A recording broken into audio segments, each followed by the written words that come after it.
هذا الفيديو لا يمكن أن تشاهده إلا عبر قناة واحدة على يوتيوب. إنها قناة نجوم العرب.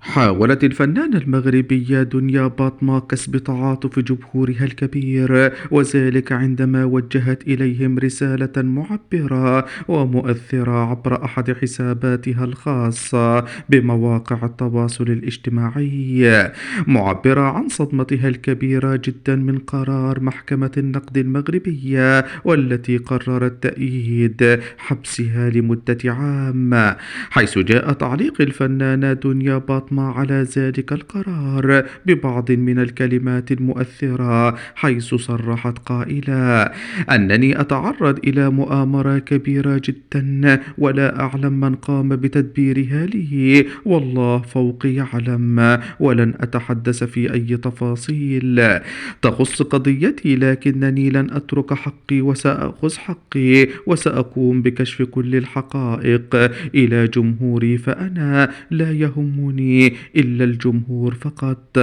لكن بعد مرور الوقت ستتأكدون وتكتشفون خبث بعض الناس.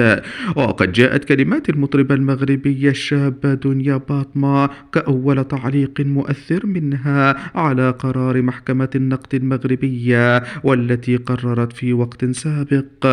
أن ترفض الطعن المقدم من تلك الفنانة المغربية الشهيرة دنيا باطمة في القضية المشهورة والتي استمرت لسنوات طويلة، حديث ومحل اهتمام الجمهور العربي بصفة عامة والجمهور المغربي بصفة خاصة، وهي القضية المعروفة إعلاميا بقضية حساب حمزة مومبيبي أو حساب فتح المشاهير، والذي تورطت فيه كل من الفنانة المغربية دنيا باطمة طليقة المنتج البحريني محمد الترك وشقيقتها عارضة الأزياء المغربية ابتسام باطمة. الجدير بالذكر أن الفنانة المغربية دنيا باطمة كانت قد اضطرت في وقت سابق إلى أن تلغي حفلاتها في ليلة رأس السنة بعد أن علمت بأنها قد صدمت بقرار محكمة النقد المغربية بحبسها لمدة عام كامل،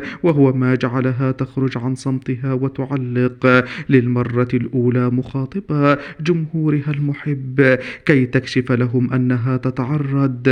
إلى بعض من المؤامرات من بعض من لم تسمهم حتى يتم حبسها في تلك القضية.